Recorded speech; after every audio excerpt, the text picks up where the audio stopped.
Victor, when I snap my fingers, you'll forget that you were a Star Wars fan. Didn't work. Try it again. Damn. What's going on, y'all? This is Alexander. You are plugged into the Nerd Companion.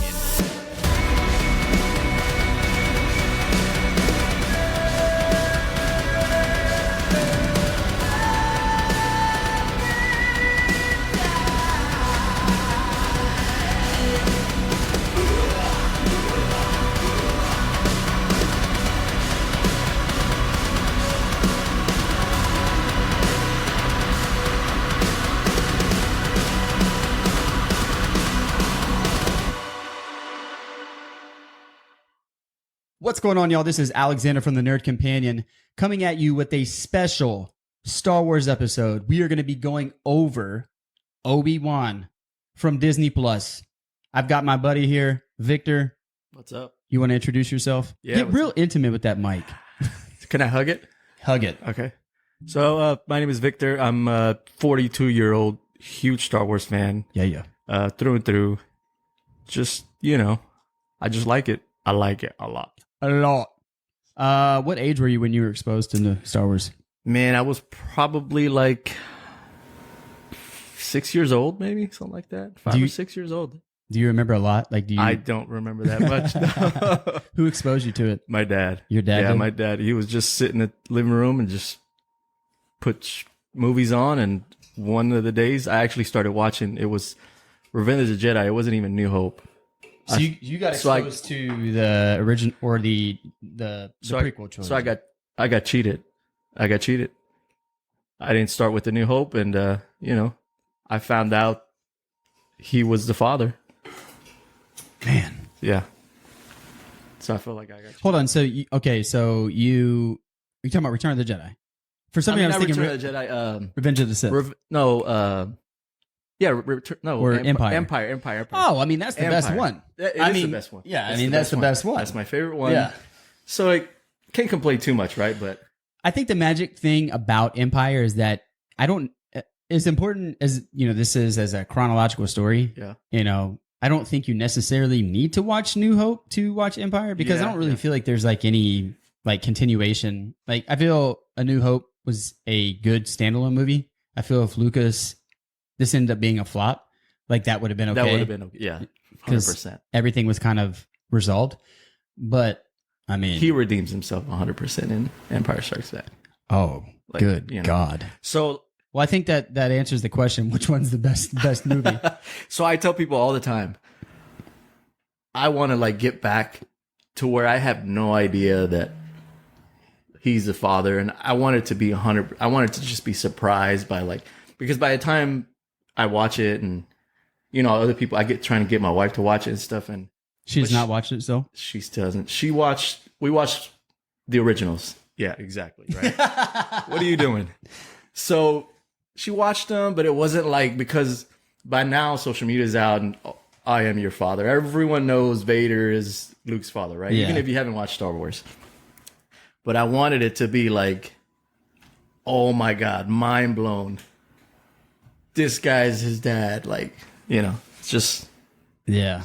It's very. Because I there's stories that I hear of people that watched it for the very first time and were just like, holy crap. That was insane. Yeah. So. I don't think I understood the magnitude when I watched it. I could have probably been around the same age. My mom exposed me to it on the VHSs. Same. I think they had re-released the. Yeah, I have the gold one where they add the CGI. But what's his name? Jabba the Hutt, walk in. Oh yeah. Remember that? Yeah. Well, that's the only one I remember. I think it's when they did all the extra CGI and they re-released them on VHS. I think they were gold or whatever. Yeah, and then the whole who shot first. Well, so in the when they redid it, they got it to where what's his name shoot first? Was it Greedo? Guido. I should not say that. I'm canceled. And we're done. That's it. Canceled. Greedo, right? I guess I'm not that big of a Star Wars fan. It doesn't matter because he didn't shoot first. He died. Yeah. But he was a Rhodian, and they tried to make it as though Han was not a dirtbag, even though he's the biggest dirtbag of the entire series. He leaves him. Yeah. He leaves him.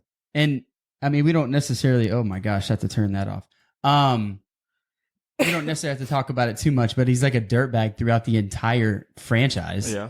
He like is a dirtbag dad. And then he redeems himself at the very end of all 3 movies.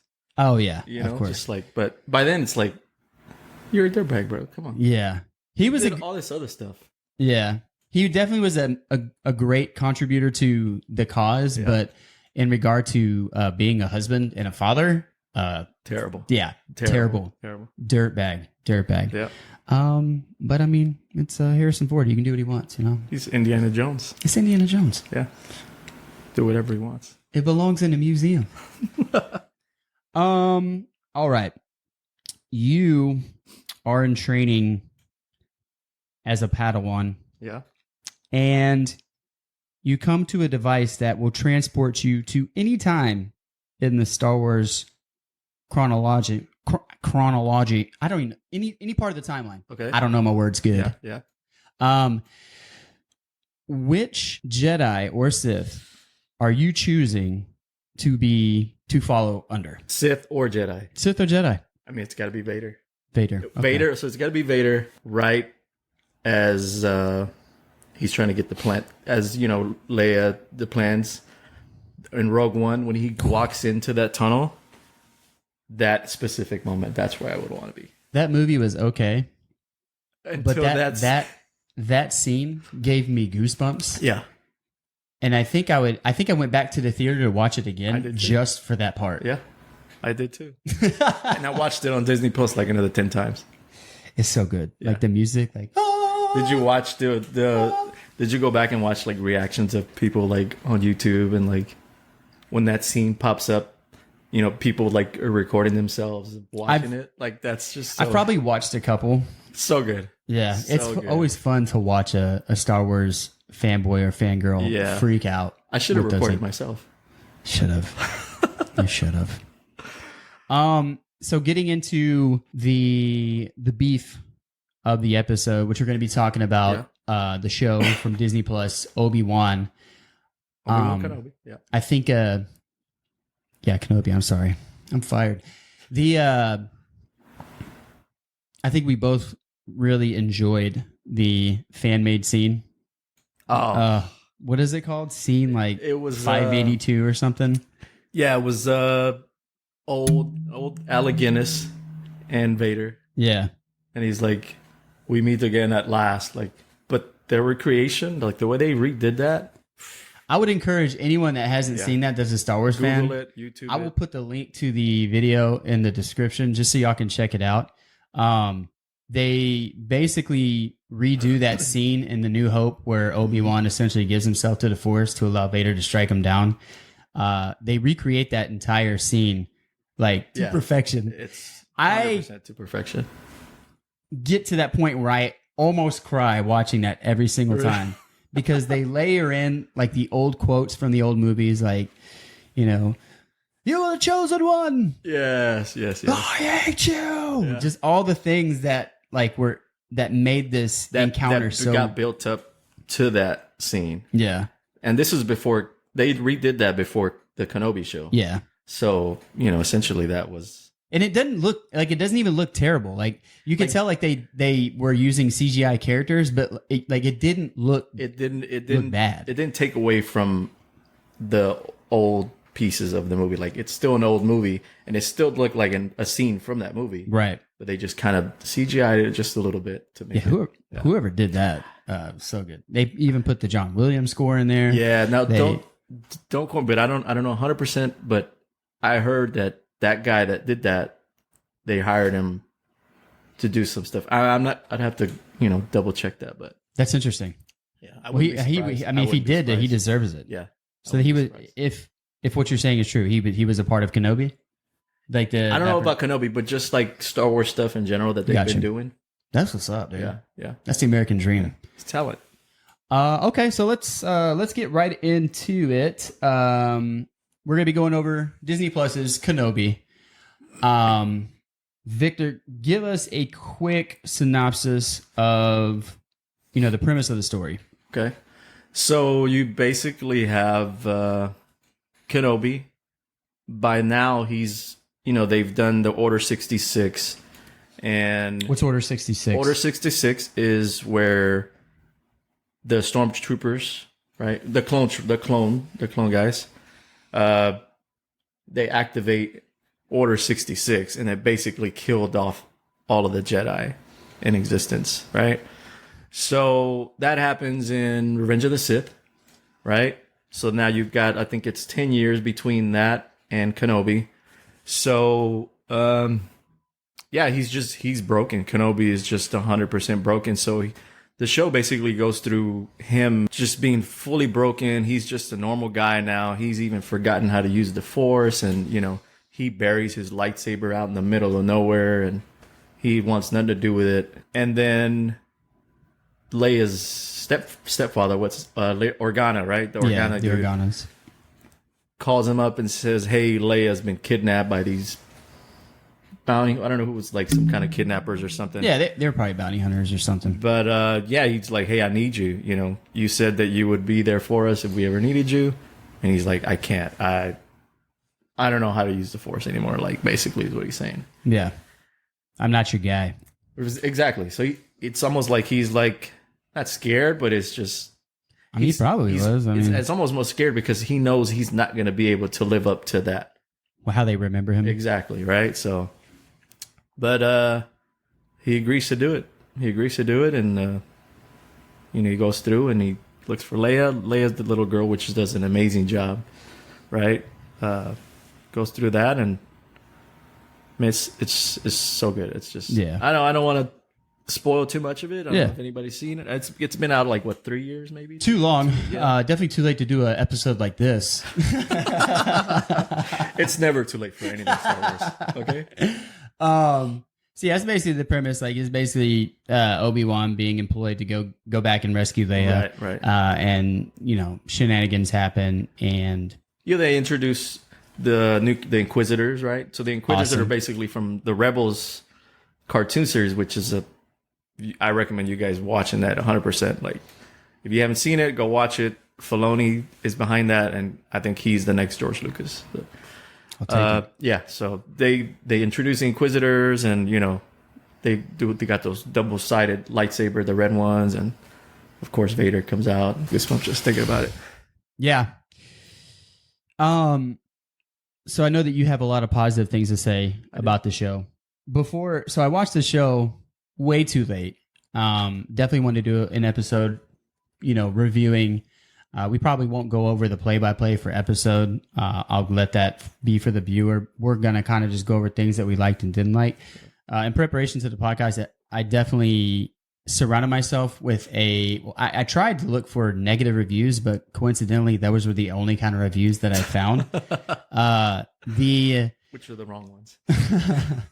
There were some things I agree with, but a lot like I didn't agree with that we'll get into. But it just made me realize like how toxic.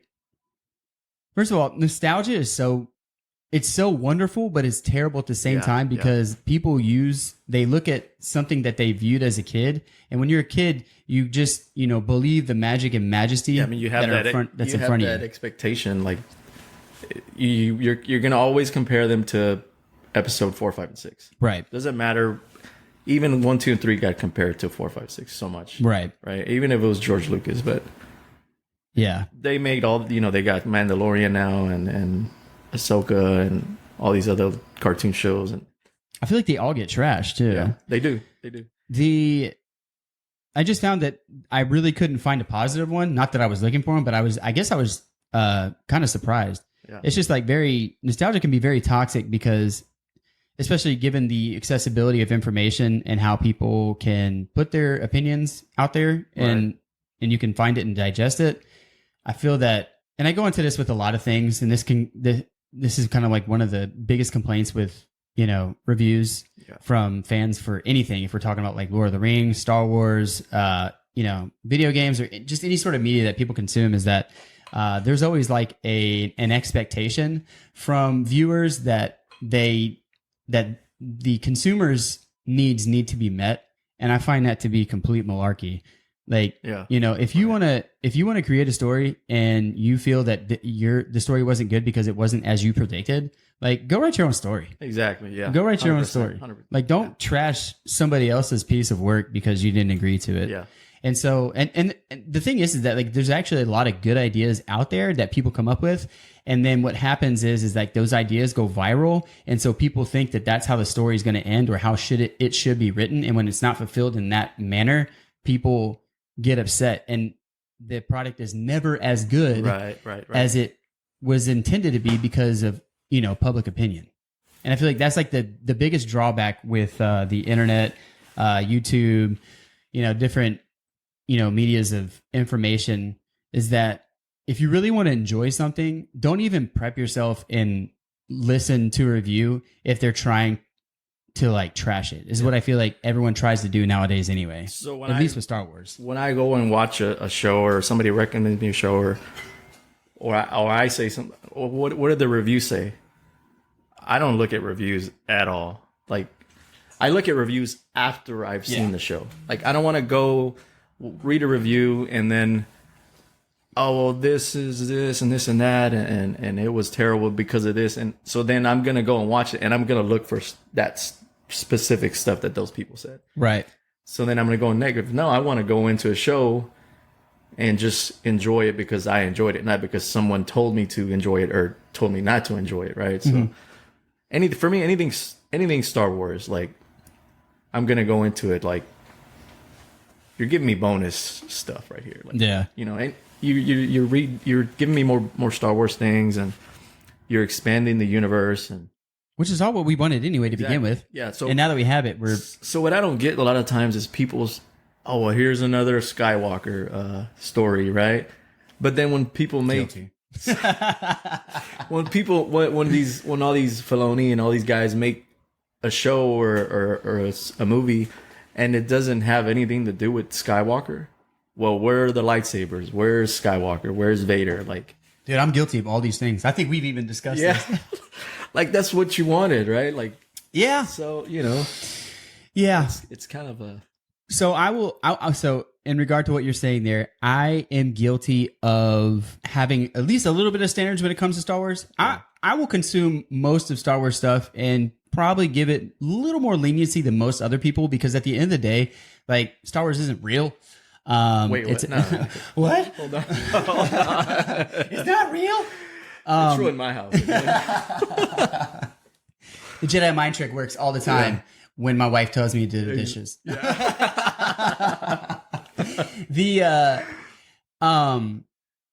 I have said this about Star Wars in the past, is that it's hard for me to watch. I said this with the Solo movie. I said this with Rogue One. Yeah. It was hard for me to appreciate the story for what it was as a story in the universe of Star Wars because I wasn't getting Jedi. I wasn't getting the lightsaber duels. I wasn't getting the Force, like the things that made Star Wars for me Star Wars.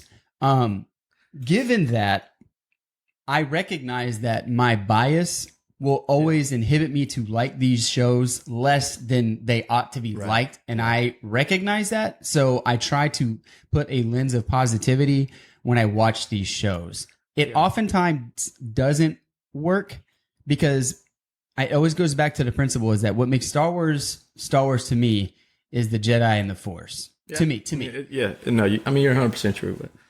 But I know that other people... Yeah, so like when you said, you know, Rogue One, and it was okay until Vader came out, right? And then when Vader came out... every time I say Vader, it's like... So when Vader comes out, you said that it just completely changed the movie. For me, even if that scene wouldn't have happened, I think that's the best standalone movie out of all of the movies. Oh, yeah. Actually, on the second viewing of that movie, I actually was like, I actually do like this movie. You know, it's a good movie. I mean, just them, like, are they, like, we know what's going to happen, but we still are like, I was on the edge of my seat, like, are they going to pull this off? Right. Are they going to get the plans out of there the way they did it? I mean, spoiler alert, they die. What? Right? They die on the planet they're on, right? I can't remember the name of the planet, but they get the plans out of there and they get them to Leia, right? So we know what's gonna happen, but even if I knew what was gonna happen, like that was still a really like the whole. It was a pretty good. Yeah, movie. I was engaged the whole movie, right? So Yeah. On second viewing, I did like the movie more than I did the first. And that's because as I said before, I recognize that that's what's going to inhibit me from liking a movie to its fullest potential or how it should be enjoyed because I know that as a Star Wars fanboy, that's always going to be something that hurts me. And I accept that. As I say that, I watched it a second time and really enjoyed the movie. I've watched it like 15 times. I believe it. You are a sick man. Sick with the Force. Just a little bit. So a lot of the things that I saw was a lot of negativity with the show. And some of the things that I agreed with, and it was actually very little that I agree with. And I felt that a lot of things that were criticized were actually very dumb criticisms about the show. They're nitpicking. Yeah, they're nitpicking. And I feel like their objective of their show or the review is just to be negative for the sake of negativity. Yeah. And it's gross. It's gross. It is. Like even some of the reasons they bring up like makes me uncomfortable like talking about because it's like a reflection of what is the problem with society to begin with. Yeah. But so the character Reva, right? The one of the Inquisitors. So in the cartoon, it's a completely different character. She's got the white face and everything. And is Reva in the cartoon? Yeah, so it's I don't know if that's the name, but it's 3 Inquisitors, right? Mm-hmm. It's the Grand Inquisitor, the guy with the cone head, whatever, and then the girl. So these Inquisitors in the movie, I will admit that I haven't watched a lot of the animated series shows. Yeah. So yeah, they're actually in the shows. They're in Rebels. All 3 of them. Wow. Yeah, all 3 of them are in Rebels. I bet that would have meant so much more to me if I had watched that then. And so they're actually the main villains because during Rebels, there's Vader's not coming out. He comes out in Rebels towards the end, right? But Vader's not in the picture. You got Kanan, which is he was like a Padawan young, and he actually survived or whatever. Him, and then they find another little, what's his name, Ezra, right? They find Ezra, so he trains them or whatever. But the Inquisitors are the ones that they're fighting against. Kanan and the Ezra, they're fighting against the Inquisitors. Mm-hmm. So that was kind of cool for me to see them in live action in Kenobi. Yeah. I thought that was they did a really good job, I think. Mm-hmm. Compared to the Rebels animation series, I think they did a really good job. I hear lots of good things. The only reason why I don't watch them is because there's so much media now to watch. Yeah. It's so, I think I'm just at a busy part of my life with my kids being so small. Yeah. That it's hard unless I just put it in front of them and I'm watching it too. But like I feel like with the hustle and bustle of everyday life, which is the great thing about having kids, you can kind of like put your likes in and see if they like it, and if they do, you're like, okay, good, I put a cheat code in for life. I got a 16 and 13. I'm still trying to figure that out. So I'm trying to see what this guy is. Okay. In regard to you seeing a live action version of an animated character in the show that you liked, I felt this is kind of anecdotal. I felt the same way about Cad Bane in The Mandalorian. They did a really good job with that guy. You don't think so? No, they did. No, I mean, yeah. I won't 100% spot on. Like, the mannerisms, the voice, just I was excited. His personality, like. When it showed him walking into town from the distance, I knew exactly who it was. Yeah. And I was geeking out because my wife is watching it with me. She has no idea who this is. And I'm just going, that's Cad Bane. Cad Bane. Yeah. So I can't believe that they cameoed this guy. And he actually was like a big character in the show. Yeah. So good. So he's in Clone Wars. And then he also comes out in Rebels. Does he really? He comes out in Rebels a couple of times. Yeah. Because he's honestly, in that timeline, he's probably the biggest bounty hunter. Yeah. I mean, he was a big deal in the Clone Wars. Like, he was a huge deal. So it's like, to see that, I mean, that did he was in Mandalorian, right? That's where he came. Yeah. Was it? Yeah. Or Boba Fett. I think it was Boba Fett. Was it Boba Fett? Yeah, I think it was Boba Fett. But I mean, which is a great show. The eyes, everything. He looks so good. Yeah. So I understand where you're coming from, and in regard to seeing like an animated. It's hard, like to get that to kind of like get similar to where from the animated to transfer into the live action. I think it's hard. Yeah. So in the animated, the Grand Inquisitor, his head is like long, super long. Right? Yeah. I don't know if you've seen it. I've seen pictures. I haven't. So watched when the I first the same character. Though? Yeah, it's same character, same exact character. When I saw even the way he talks, everything. When I saw the trailer and I was like, oh, that's him. His face is so fat. Like He's a fat guy. Yeah. But after watching the show and the way he talks and the way he's moving and stuff, I was like, I liked him a lot. This guy's spot on. Yeah. Yeah, even the way that he was speaking, I was like, man, what a cold calculator. Yeah. So the thing that I found, so we can kind of get into the Inquisitors, was that Reba, she's looking for Obi-Wan, and she's basically exemplifying everything that I would assume like an untrained or Sith in training is basically exhibiting, like uncontrolled rage, just like doing things recklessly. Yeah, taking over. Yeah. You know, part of the Sith creed is like, yeah, embrace those things. Right. But what is the main Inquisitor's name? Grand Inquisitor. Grand Inquisitor. Yeah. I feel like he did such a good job of like basically, telling her like your rage is making you reckless. Right. Like this is making like this. It's crazy coming from a Sith. Yeah. Right. But as an adult, you understand that you use rage as a tool to Was it controlled? yeah, chaos? control your chaos. Like Yeah. don't be reckless. Right. You know what I mean? Like there's a place for that, but like we're trying to look for somebody. You Right. don't just, you know what I mean? Yeah. So I thought that was interesting that you saw that kind of dynamic between the different characters. Reba is probably an excellent, fighter in an army in a battlefield because Right. she's just going to slaughter she's everything. just gonna go And then he's kind of head like first and- a general that's going to be like tactician, calculate it. Yeah. which is why he's the Grand Inquisitor. Which is, I mean, if you watch the whole show, We're getting into spoilers at this point, so Yeah. Sorry, guys. No, yeah. So if you haven't clicked off, and it's been 3 years, by the way. it's been 3 years. For all 2 viewers that's watching this, but yeah. Go ahead, finish. What you're I mean, saying. it's so if I can No, say go it, for it. right. So, All the hands Grand on deck. Inquisitor gets stabbed, right, Yeah, and he doesn't die, right. but that seems to be a theme in the show. So what's his name? Hey, I have your son. And, the guy that they kidnap his kids in every freaking movie. Taken. Qui-Gon. Yeah, Qui-Gon. Right? Liam Neeson. Liam Neeson, right? So I have he's your daughter. He's fucking pissed, right? Because Who's pissed? Liam Neeson, Okay, Qui-Gon Jinn, right? yeah. And because he's watching all these movies and these animated shows, and he's like, wait, they got stabbed the same way I did, and I freaking died. Yeah. But Reba gets stabbed. The Grand Inquisitor gets stabbed.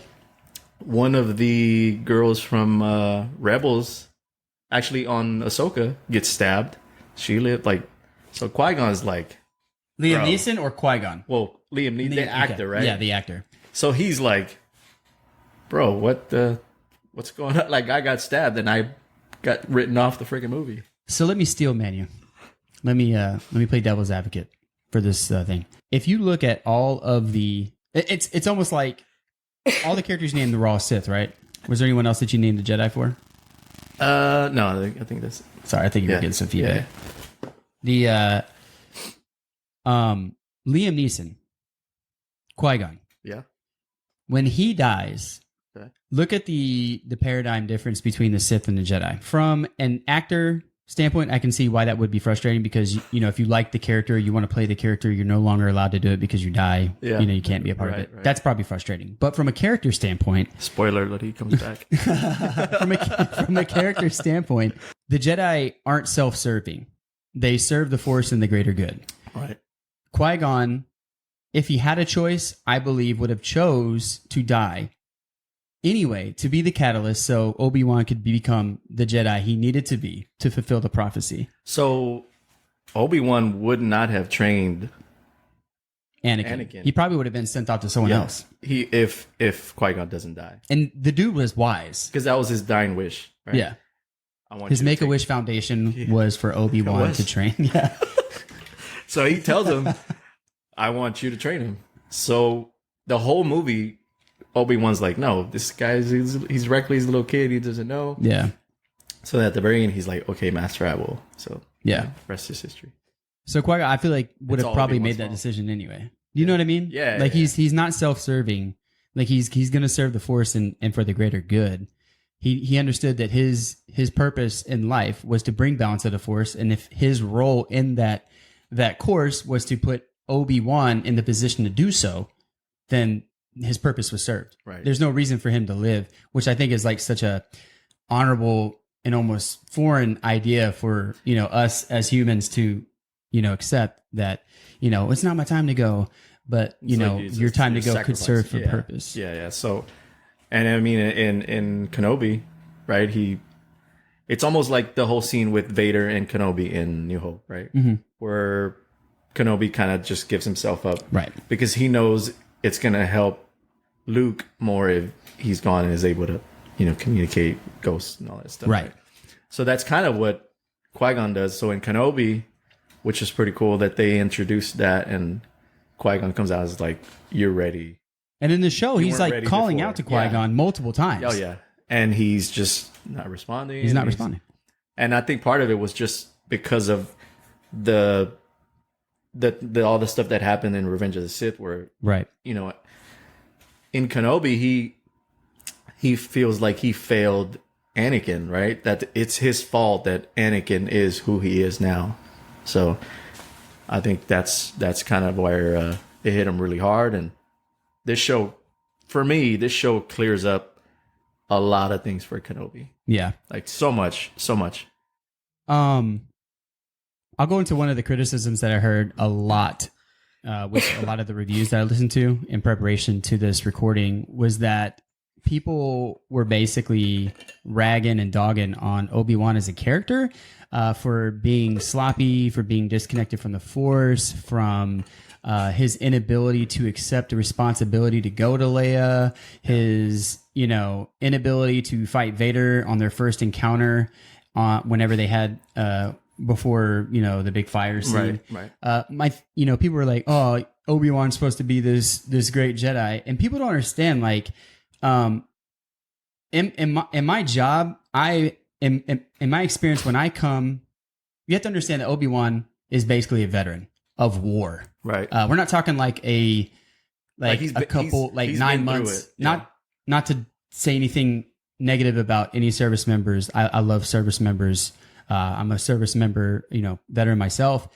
When you come across someone that has been through that kind of trauma, there's some people that recover from that and process that stuff appropriately and do well. But there's also a lot more people who don't process that, Right. and They become carry less of a that with them, person. yeah. And it wasn't like Obi-Wan had a good support system post-war. He had went into hiding. He had zero support. Yeah, he went into hiding. Yeah. He lived by himself in a cave. He was scared for his life because every single person that he knew was dead. Yeah. The person that he associated with and was supposed to train and was basically, you know, turned evil, was the cause of all that. Yeah. And so he's carrying so much guilt. Like, you can't even imagine what that kind of guilt would feel like for you being responsible for the person who annihilated or orchestrated or executed, you know, thousands of people. Yeah. And carrying that with you along with the horrors of war. And he doesn't even know that he's still alive At this point, yeah. So Kenobi is also, you know, he's lost his best friend essentially. He killed his best friend. Yeah, he thought he killed him. Yeah. Right. So he had to kill him. So he doesn't even know that he's alive. So to go through all, you know, losing his best friend, and just his best friend killed all these people, these Jedis that were supposed to bring balance. He was the chosen one, right? Yeah. He says, you were the chosen one. Yeah. And so you got this broken man, and you know, people dog on him for not wanting to accept this, you know, mission to go get Leia, who you had mentioned before. The premise of the show is for Obi-Wan to go rescue Leia, who has been kidnapped by the Inquisitors. He doesn't accept it because he's scared. Like, he doesn't want to go back and relive those horrors again. Yeah. And people were like, "You're supposed to be a big hero." Like, no, he's not. Yeah. He's not a hero. There was nowhere in that show that presented him as a hero. He's a man in hiding with PTSD. And I mean, the Jedi, they weren't heroes. They were protectors. Right. Well, they were more involved in a war, a war that they should not have been involved with to begin with, because they're basically a religious. Because of the Republic. Palpatine, right? He orchestrated that whole thing about the clone, the troop. Well, I would say even before then, they were probably way too involved in it to begin with. Yeah. Like I think Yoda was probably the only one that was saying, like, we're getting way too involved with this. Right. This is not our war. Conflict. Yeah. So it's tough, man. So like seeing Kenobi go through all that, it was just, for me, like how you said, man, all these, like when the show was coming out, because they were releasing it one episode at a time, right? And I watched it when it came out. So I was reading all these reviews after each episode, and how you were saying that, oh, he's a punk, and he doesn't want to go and fight for her, and he said he was going to always protect her, and he's forgotten how to do everything. Right. He buried his lightsaber. He's become a normal guy. Like he's working on like some kind of mill, right? Like a meat factory. Yeah, like he even like steals some, right? You see him, he steals it. You got a field, yeah. So this is the best cut right here. So, yeah. So it's tough. For me, it was tough to see it too, man. Yeah. It was like, wow, this is where, because you love Obi-Wan, yeah, man. He was definitely one of the Jedi that related mostly probably to the viewers, because there's not anyone that goes through life who is a pious, like, I will never give into conflict. I will always be positive. Like, those people don't exist. You know what I mean? Like, everyone gives into their carnal urges. Yeah. And it seemed that Obi-Wan was the only one that was kind of, was towing that line, throughout the original trilogy, throughout the Clone Wars, but was still able to look at those temptations and be like, no, I can't make that decision, right. Which to me was like a stronger presentation of will than willpower. The willpower than the rest of the Jedi, because most people can't fight those temptations, right. But Obi-Wan Anakin's a prime example, right? Hello. Amen. Preach, brother. So yeah, there was a lot of negativity based on that aspect with Obi-Wan that I did not appreciate, because it's like, first of all, you go fight a war like that with lightsabers, and you go and do all that. Can you do that? Shut up. And chop your best friend in half. Yeah. Leave him to burn to death. Yeah. Screaming, I hate you. You know what I mean? Like, dude. So that was one of the criticisms that I saw a pattern of with all the things, and I was just like, dog, please stop. That doesn't make any sense. For Obi-Wan to come out and just be a baller and kill everyone, A, would not make for a good story, and B, would not even be accurate. C, it doesn't make sense. And it was these like super fans coming out and just trashing the show. Yeah. Like trashing it. Don't get me wrong. There are things that I don't like about the show we'll get into, but that to me is not a legitimate argument. That's a stupid one. Another criticism that I found that people were talking about was that the Organas were, why did they go to Kenobi to begin with when they could have used the resources of Alderaan to go get Leia back? First of all, the political climate, which is laid out in the first episode, is very unstable. Mm-hmm. You have people that are diplomatically speaking to, what's the character's name? The dad? Yeah. Organa. We'll just say Dad Organa. Dad Organa, yeah. Father Organa. They're talking to him. Jimmy Smits. They're talking to him, and he's talking about how delicate the political situation is. You have a political party, the Empire, and a diminishing republic that's going on right now in the political, field. And if this is Princess Leia, this is not just some kid. This is Princess Leia, and even a Skywalker. Yeah, like which they're trying, the identity for which they're trying to hide. 100%. You don't want to throw an entire army to go look for Princess Leia, expose her for who she really is, let alone move against the Empire publicly, even though that was probably a covert mission from the Empire. You're only going to create discord. So to enlist someone to go onto a covert operation was the only thing that made sense. That knows who she exactly is, who she really is. There didn't need an explanation as to what it was. Exactly. So it's like, there was no way that made sense to me. Like people were like, he should have employed, Alderaan's resources to go get it back. No. That's why you're not in politics. Please stay and do negative reviews on TV shows, please. And they don't have lightsabers. And they don't. Yeah, it's not real. It's not real Star Wars. So that was another thing that bugged me too. It's like, what? So you're going to go on full scale war? Like, I know you want to do that in your heart. I'm sure that's what he wanted to do, but understood that that was not the right decision. You can't do that. What are you talking about? So that was another thing. Was there anything that you heard, like any criticisms that you didn't agree with? I mean, just that whole thing, like the whole Obi-Wan not being powerful, and then the whole thing with Luke. Well, Obi-Wan was supposed to be protecting Luke. What's he doing going for Leia? Like, I mean, what was he supposed to do? Yeah. They're calling him. Man. Yeah, they're calling him to a mission, and it's like it's Obi-Wan. Luke was fine. Like, I understand they weren't because the Inquisitors were there, but like, if you're triaging problems, you got one that's could be in danger but not in danger now, and one that's life is at stake right now. You're going to go address that problem. She got kidnapped. Yeah, like that's a problem. That's an immediate problem. You have to go address that. Yeah. So, you abandoned Luke. Yeah. Okay. Whatever. Yeah. Okay. All right. And the parents didn't want at the time. I mean, this was before New Hope. They didn't want Obi-Wan to associate with Luke at all. Like, in the show, they're just like, stay away from him. Like, and they kind of did him respect too by not diming him out whenever Reva was out there. Basically, like, looking for him. That was which I was giving props to, Uncle Ben. I was like, man. I mean, not him and what's her name, the wife. Yeah, they're OGs, dude. Man, but they did exactly what any other parent would have done for their kid. 100%. Yeah, 100%. But yeah. So, what we'll go into? I think this is like the last, like, outside criticism that I didn't agree with. They were talking about Reva as like a flawed character. So, and I think part of that is because, how I said in the show, in the Rebels, it's not the same character. So they changed her character and all this stuff, and then, they focused a lot of the show on her. But I go back to, you got to have different storylines. Like, you can't just have one storyline and it's just going to get stagnant. To me, it'll just get stagnant. So to have Reba, and she was a Padawan. She was in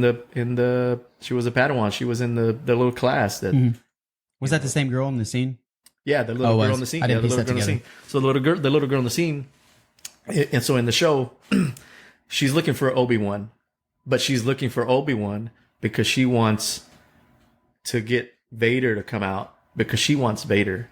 She wants Anakin, because when they were little, the whole Order 66 comes out, and she comes out, and he goes, and there was like 5 or 6 little Padawans with her and stuff, and he kills them all, and she pretends like she's dead, so he leaves. But Vader, Vader comes out. Anakin at the time, that was her family, because she didn't have a family. That the Padawans, that was her family. So Vader, Anakin, kills her entire family. So she's seeking revenge, and she's drawing out Obi-Wan so that Obi-Wan can draw out Vader, so that she can come in and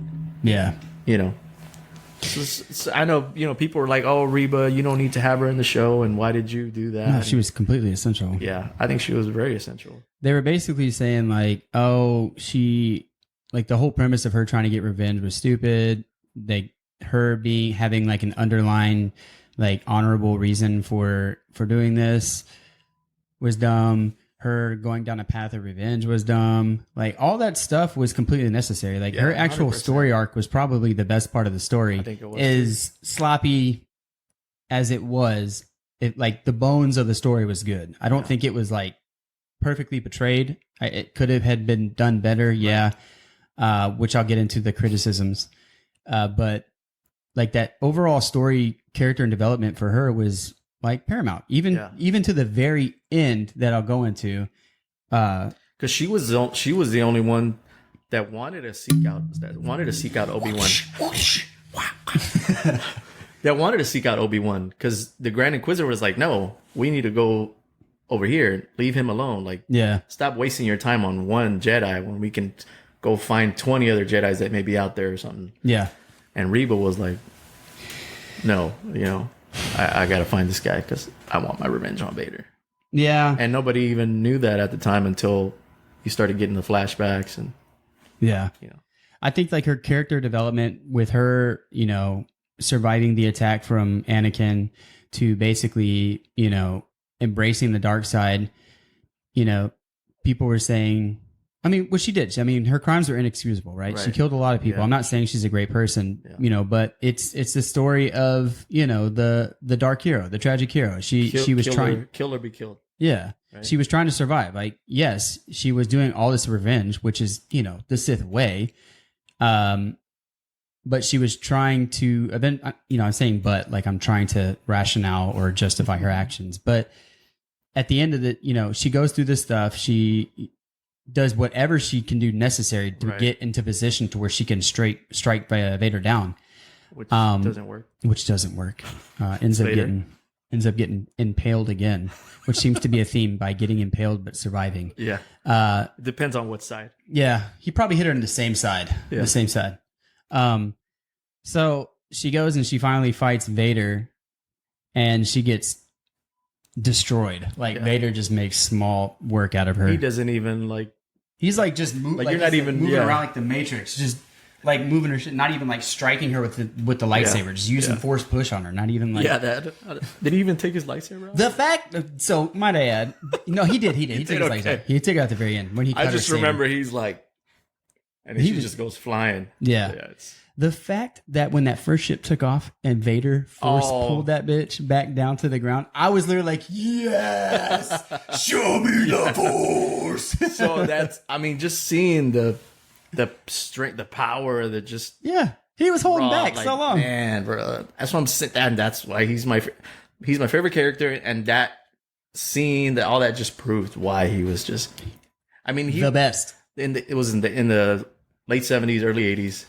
He was, for some kids, Freddy Krueger, Jason, you know, Michael Myers. The monster. He was the monster because he was just this intimidating 7-foot guy, just all black with this crazy voice. And it's Mufasa. It's awesome, right? It's Mufasa. Right? Hey, rest in peace, Tom. There you go.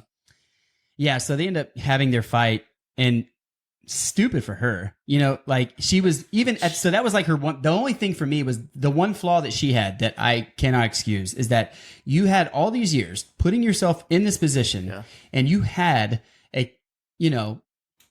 semi-capable Jedi, Kenobi, that could have helped you, but you dismissed him. He tells her too. Yeah, and it's like, what are you doing? Yeah. And that was to me her character flaw, and not like a miswrite or like bad writing. It was purposely done. Like, right. She was okay. Yeah. It was purposely done. It was to show you that she was that blinded by her age. Right. But she could have had more of a chance to do it. Even though we didn't see Kenobi until like the next episode really go full Super Saiyan mode on him. Which was. But. I mean, that's why that's why Anakin was the Padawan. Yeah. The flashbacks that they have, the fight scenes from, it's from, I think it was from Clone Wars. Not Clone Wars, episode 2. Yeah. Where they go back in time and they're training and they're fighting. And he's telling Anakin, you're rushing. You're rushing it. And that's exactly what happens in the show. Yeah. So. But yeah, she gets owned. So that's my whole thing with Reva. Even up to the very end, whenever they were like, oh, well then she flies to Tatooine and basically, you know, is going to kill Luke. And then at the last minute. Like, that's the one thing. So she hears the message, right? You know, Luke and, you know, this and that. She finds out who he is. I don't know if she 100% knows that that's Anakin's son. I didn't get the impression. Right? I'm not sure, right? But the only motivation that I can see is that she was just trying, but no, she knew at that point because of the transmission. Right. Okay. And so so she found the transmission that just so happenly fell down in front of her. That's like kind of like a loose thing, but whatever. She finds out that Luke is actually related to Leia, who is another Force user. Right. But do we know that they're the kids of that's Vader? What I'm saying. I don't think that they do. So that's why I didn't understand. It was just like another way to draw Obi-Wan, maybe. I think that's what it was. I think I'm not. Because they know that, because I think at this point, like she wants to, like again, she's like blinded by this rage. Maybe maybe at this point she wants to kill Obi-Wan. Like she lost, she's like unstable, and she's like, what can I do to wound Obi-Wan? She just wants to wound somebody. Yeah. So maybe that was why. But then, you know, while she's, you know, going down into the the ravine and, looking for Luke, she's basically reminded of herself as a kid. Right. That was like cool. I like that. I like that too. Right. It's like, okay, it all makes sense now for her. Like, yeah, like how could you be so blind? Like remember where you came from. Right. Like, this is why. Do you want this boy to go through all of the pain that you went through? Yeah. You know what I mean? Yeah. And then the criticism from that part is that she came back only for Obi-Wan to come back last minute and do absolutely nothing.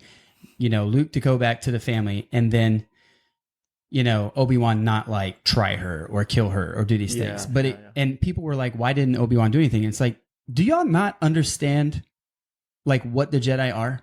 Yeah. Like the people that say like he should have killed her they're not Jedi. Like that's not the light side of the Force.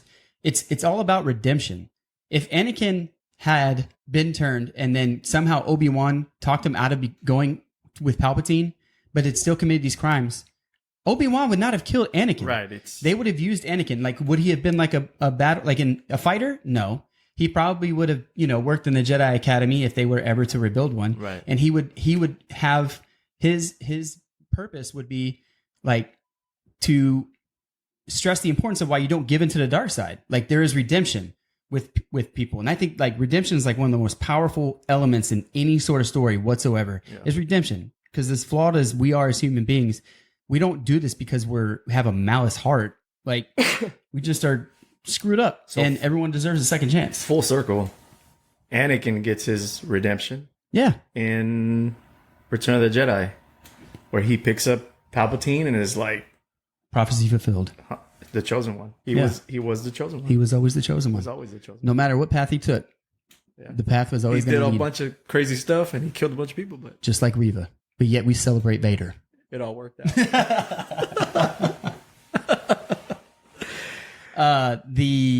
So I think the purpose better served Obi-Wan. Like Obi-Wan is very much aware that there is a purpose, even though you come from a broken history.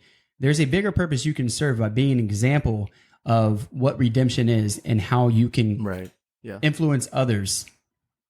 Because you can never have peace if you're constantly making someone pay for someone else's sins. It's just a vicious cycle. You're always going to hurt someone else, and hurt's going to create hurt. Like the only way to create peace is have the buck stop right here and just say peace. 100%. Yeah. Well, that got really political. So yeah, I think Obi-Wan saw that her purpose is better served as, And I don't know. I think it kind of died down, but once the show finished, like maybe 6 months, 4-6 months, people were actually saying, is Reba gonna get a spin-off show on her own? I'd watch it. I would too. I think at this point, I don't think they're gonna do it anymore. Yeah. But that's something they definitely. I think that's a whole other toxic thing, but yeah. So even if they don't give her her own show, she can still be in another show if they do that timeline or anything like. I just don't. It'll be tough just because of where that timeline is. Yeah. I think they could do something with Obi-Wan and what's his name, Maul. That would be. Give me that, dog. Give me that. Did you watch? No. Oh God.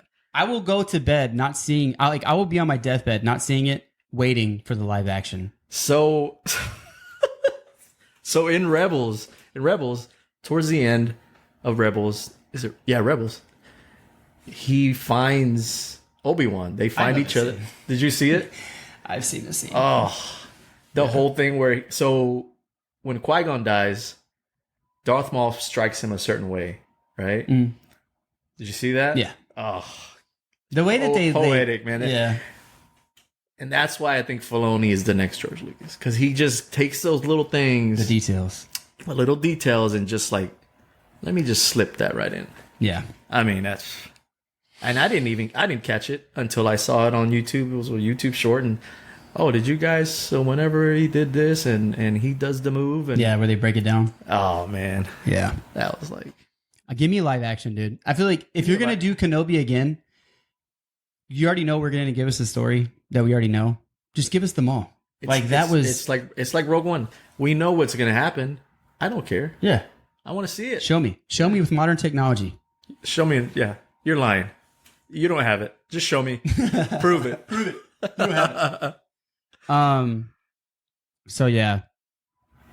Yeah, I mean it's. Yeah. So okay, What? Okay. Was there any criticisms about the show that you had? I mean, not really, man. Victor, so you have to understand, Victor. I'm pro Star Wars. Like I am too. I am too. I really am. It's really tough for me to like say anything bad about Star Wars. I know that's so like, you know, the whole thing about Reba going to Luke. That's something. I did the reason the Obi-Wan being weak. It kind of, you know, got me a little bit. Yeah. But then I'm like, man, it's, you know, like how you said, it's been years and he went through all this stuff, and so it's understandable. It's really hard. It's not how I wanted to see him. Right. It's not, I'm saying it's not how I wanted to see him. I think that's what it is. I wanted to see him like this badass that just took down Anakin and chopped him in half, and he's just out there in the desert practicing every day. But it was the complete opposite, man. He killed his best friend. It just broke him. Yeah, he's trying to bury it. But yeah, I don't. Man, it was just, for me, it was a good show, and you know, I watched like all the behind the scenes stuff, and like I'm big on nostalgia, like, you know, like how you said. So to see like Ewan McGregor and Hayden Christensen like see each other for the first time. I think it was a scene like in the desert where Hayden Christensen is like out in the middle of nowhere, and it was just him shooting that scene, and Obi-Wan was like with the cameras like real far away. So Hayden Christensen is looking for him so he can like say hi or something. He's just like, oh, I guess he's not here. So then he says, Kenobi. He screams out Kenobi, like, well, before they're gonna shoot, and then Ewan McGregor just kind of like, so he sees him, and then that was kind of like, wow, he's here. And then when they actually see each other, they like hug. You know, it was just, yeah. Don't cry. 20 is what? All of it. What is it? 20 years, right? Like 15. Whenever they see each other? No, I mean, so between like, what is it? Episode 3, Revenge of the Sith. Between Revenge of the Sith and Kenobi. Actual time of recording, or like the chronological time of how it fits in the like story? Actual time, like recording, where they've actually like worked together again. Oh man, dude! Like, I mean, it's got to be like 20 years. That's what I'm saying. So it's like, so it's for and them. Christensen didn't even look like. I mean, you could tell that he aged, but like he didn't. Like, he didn't look bad. I mean, they made Kenobi look good too. Yeah, just, you know, probably the beard. Yeah, it's like something about like a man can really, you know, make aging okay. You know. Yeah. With like beard and stuff like that. It's like you can really, even if you like throw the grays in there, like it's just like, nah, he didn't age. Like he just looks like a a wiser bearded man. Like it's not like, you know what I mean? He's still a 20-year-old, just he's still 20. White beard. Yeah. It's called dye, idiot. Yeah. Let's go into the likes, man. Let's go into the likes. I mean, we'll be here all day. Pick. All right, so I think the 3 likes that we choose are probably going to be the same likes. So before I go into that, let me just do like the critics that I found that I didn't like. You said you liked Leia's character. I did not. The actress itself. Okay. Like she's a cute girl. You know, she's got, you know, she can act. She plays a sassy character. Yeah. I just don't think that she was the right choice for that role. Okay. She was supposed to be 10 years old, but she was definitely like 6. She ran like a 3-year-old.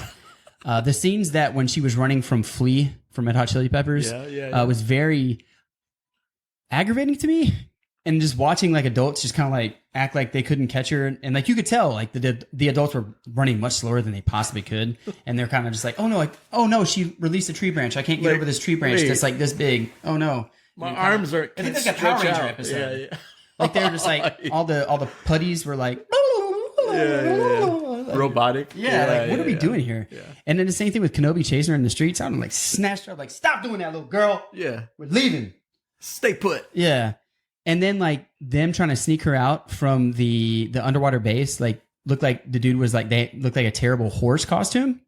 Like it was just like, what is going on? Like you could have put her in a like anything. Yeah. You could have literally just been carrying her out. Not every single stormtrooper knows who this little girl is. Like that's probably a need to know top secret, you know, classified piece of information that not everybody knows. Like, oh, it's a little girl, whatever.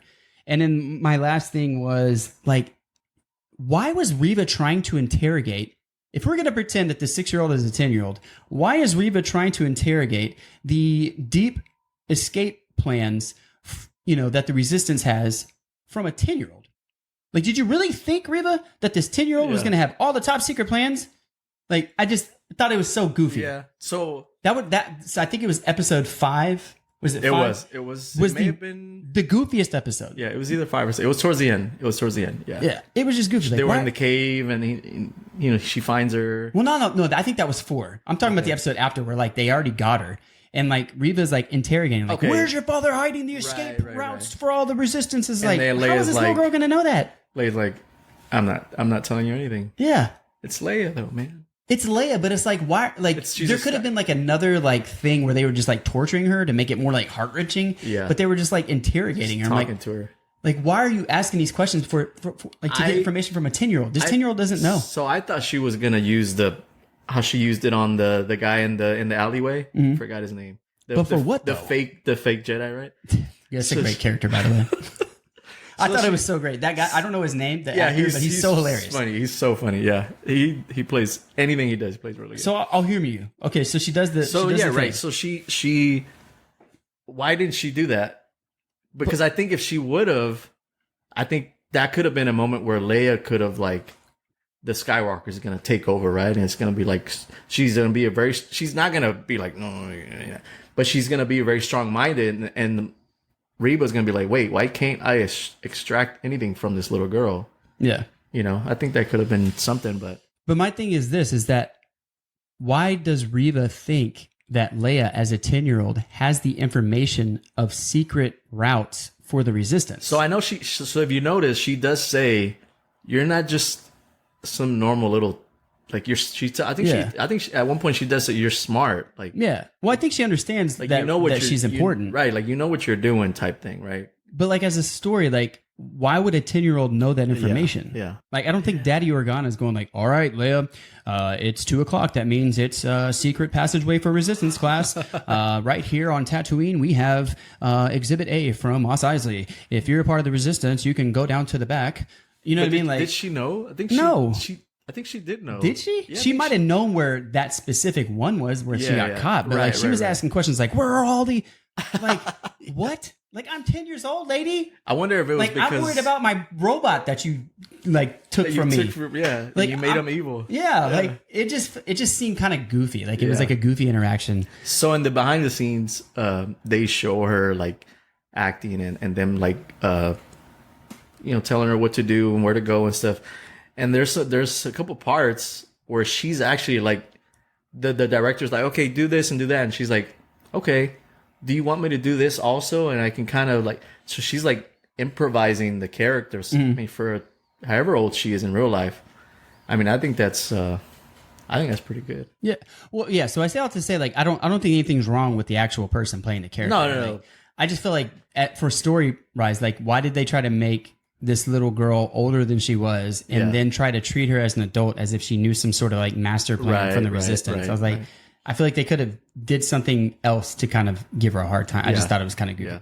Not saying that she shouldn't have been captured. That was the only way that could have played out. Right. But I just thought that was kind of weird. Small gripe. Doesn't really. Yeah. All right. Things that you liked. Give me 2 things that you liked. I mean, the fight scene. Yeah. That was one of mine. I mean, that's all I got to say. The fight scene. I don't even have to. The other thing I liked was the transformation of Obi-Wan, kind of like remembering everything and just going through everything and flashing back and going through what he went through. And for him, I feel like it was almost like closure, right? Yeah. I mean, it not almost, it definitely, for me, it was definitely closure. No, I mean, for sure closure. Because even though he didn't close it, but. Yeah. So he even tells him, which fits with his character. I don't disagree with what he did. So, I think that's what Obi-Wan would have done. Right. So he calls him the whole episode. Episode 1, 2, and 3. He's calling him Anakin. That's his name, Anakin. At the very end, when he says goodbye, Darth. He acknowledges he's accepted the fact that his friend is gone. Yeah. Right? And I think at that point he fully accepts it and just it's like, all right, now I need to focus on these 2 kids. And why he didn't kill him? I think that just kind of Well, he in couldn't. the end, it's still his. It's still, it's still. He's always gonna have a soft spot, right? It's and he's a Jedi, right? He's they don't kill. And he was saying that in the flashbacks, which was actually one of my favorite parts of the series. That regrettably was only in the last 2 episodes. The fight scene. Or no, like their flashbacks of them training. Like I feel like they could have like had more flashback scenes throughout the entire show. I think they definitely could have. They messed that up so badly. Yeah. Like I think a lot of people were even saying they would have wanted to see them in those clone suits that they used to wear, like in Clone Wars. Yeah, that would have been something like, because man, just all the stuff that they've been through, that would have been really cool to see. That's your ride or die, dog. Like, so to just have battle. Like, what was it, 10 minutes of just that scene? There was like very important takeaways. You know what I mean? Like there was a lot of like exposure, like what made Anakin fall, like his mentality. Like it was great. I mean, that's how Obi-Wan was able to get away. Yeah, because he kind of like was too focused on wanting to destroy that, and then the other ship just comes and takes off. Yeah, so it's like, yeah, definitely like the Dragon Ball Z style fight at the end was super awesome. Yeah. Even leaving Darth Vader alive after clearly besting him again. Was classic Obi-Wan. Yeah. He doesn't kill Darth Vader. Spoiler alert, he's in the original trilogy. So it wouldn't make sense to kill him. So for anyone to criticize that, like, there wouldn't be a New Hope. Yeah. And then B, like, at the end of the day, even though he acknowledged him as, Anakin's dead, and I acknowledge you now as Darth, right? I still can't. Just because I recognize you for evil doesn't click me as like a machine and said, now you have to die. Like, he can't kill him. He doesn't want to. And also, like, and I think, which brings me to a theory. Well, go ahead, say what you were saying. No, I was just, so when Anakin says, you didn't kill Anakin, I did. That also, like, for Obi-Wan is like almost like a relief, like, okay, it wasn't my fault. Yeah, release that burden. Right. I'm good now. I can accept the fact that everything that happened wasn't on me. Yeah, like like he is much of a piece of shit he was. Like, he accepted accountability for that. Exactly. Like, you didn't do this. I did. Yeah, that was. I think somewhere in that time, and I'm not sure if he spoke to Qui-Gon at this time, but I think he was seeing the big picture that there might be something past what was going on in the immediate show, that Darth Vader needed to live. Yeah. Is that he should have killed him. Well, but I mean, he trusted Qui-Gon. One, right? He's the chosen one. He's the chosen one. So if he like, me killing him doesn't bring balance to the Force right now. Exactly. Because there's still turmoil. Man, that's just... Yeah, so that leads me to believe that at that time, he was wise enough to discern, like, I can't kill him. He didn't want to kill him. I'm not going to kill him. I'm not, because there's still a role for Vader to play. And he could have sensed something right there. Yeah. He could have sensed something with Vader that wasn't explained, here, viewer, this is why this happened. Like, there was like an internal thing, like, there's still something there. Yeah. Like, you accepted accountability. You weren't out to blame everyone else. Like, the fact that you accepted that shows me that there might be something in there for you, and I'm going to let this play. Or it's like, it's not my job. It's not going to be my job to get you back. I'm going to leave it all up to Luke. Yeah, because he knew that that was what's going to happen. Right. He's like, Luke is going to be the one, I feel like, for him. Yeah. Dang. And that's exactly what happens. Luke is the only one that was able to bring him back. So in Rebels, the whole fight scene, right? He jumps on the rock and he strikes him down and he breaks his helmet, right? So in Rebels, Ahsoka fights Vader also. I don't know if you've ever seen that fight scene. I didn't watch the video, but I've seen ads for it. Same, they've got the same type of relationship, right? Same as Obi-Wan. And so Ahsoka breaks the right side of the mask, right? So then years later, they fight in Obi-Wan and Kenobi. Obi-Wan breaks the left side of the mask, right? So then you go and you keep Return of the Jedi, and then he dies, and the only person that was able to take the mask off was Luke. Mm-hmm. He fully took that. That was just, for me, it's like, okay, that's... No, they knew exactly what they were doing. Yeah. Anyone that complains over those stupid details is like, bro, like you're not even looking at the big picture. Yeah. Like you're such a spoiled little trash bag. It's like you think that your opinion is the best opinion, and although you probably have good theories, it just doesn't make sense in the canon of the story. Right. You know what I mean? Yeah. Like write a multiverse story. You know? And then see how good you are. Yeah, see how good you are. You Put it on, stupid. Put it on YouTube. Who makes videos and puts them on YouTube? People with too much time. Yeah. So let's give a rating for the show overall. Out of 10? 0 out of 10. 0 out of 10. Okay. 10 being perfection, 0 being absolute garbage dumpster fire. Okay. Because of the fight scenes and because of the closure with Obi-Wan and Anakin, I'm gonna give it like an 8.9. Cool. Give it like an 8.9. Right on. Yep. I'm very harsh with my ratings. I very rarely give like 10s. Yeah, same. 9s is probably like the highest I can ever give a show, and I have to be like, or a movie or anything, Yeah. and I have to be completely blown away. I think I have 2 10s in mine. And that's it. I got to give it a 6.5, and a 6.5 to me is not bad. Okay. 6.5 to me is definitely like, it's definitely worth a watch. It's definitely entertaining. Yeah. But there were things that I just, It's a lot of filler. yeah. Well, like for me, I felt like the music wasn't very good. The reason why they would not play the Imperial March, or at least do a rendition of it while Vader was in there, was mind-boggling to me. Well, I kept saying it. They did. I feel like they did it one time. They did one time. But I was like, they did it whenever. I think it was almost the very end. Yeah, it was Like, at the end when Palpatine is like, you still have feelings for him, and he's like, no, my master. But he did. You did. Spoiler alert. Don't lie. Spoiler alert, he's going to turn on you. Yeah, the music, I think some of like the goofy, like interrogating a 10-year-old, So I feel like the bones of the story is good. Like the overall story is good. Right. I just feel like there was kind of like some holes that I just felt like they didn't really connect things. Like for the story of the show, not so much as where it plugs into the whole Star Wars universe. There was just kind of like little goofy things, but it's a solid watch though, for sure. It's tough, man. It's tough to that bar is just It's hard to hit. freaking high. Yeah. So it's like Even Empire Strikes Back, I give it like an 8.5. yeah. And I thought Empire Strikes Back was spectacular. The best one. Yeah. So if that kind of puts things in perspective, if someone's like 6.5, oh, you asshole, like no, like 6.5, like that's a solid watch, man. Yeah. Like, So I see Empire. I would give it like a.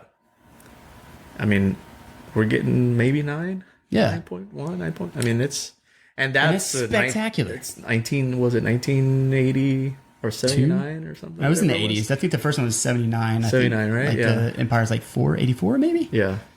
But I mean, Fact check that. yeah. I don't know. Just Google it. And then, yeah, it's a solid watch. Yeah. I definitely like the show. Anyone that likes Star Wars, I watched it again. I watched it when it came out. 18 times. 19. Who's counting? I mean, it was good, man. It was, like I said, again, it's a Star Wars show. Anytime I see something on my phone that pops up and a new show coming out in 2026 or whatever, or a movie, I mean, I'm off. Sign me up. I'm all for it. Yeah, I'm watching the midnight show. Yeah.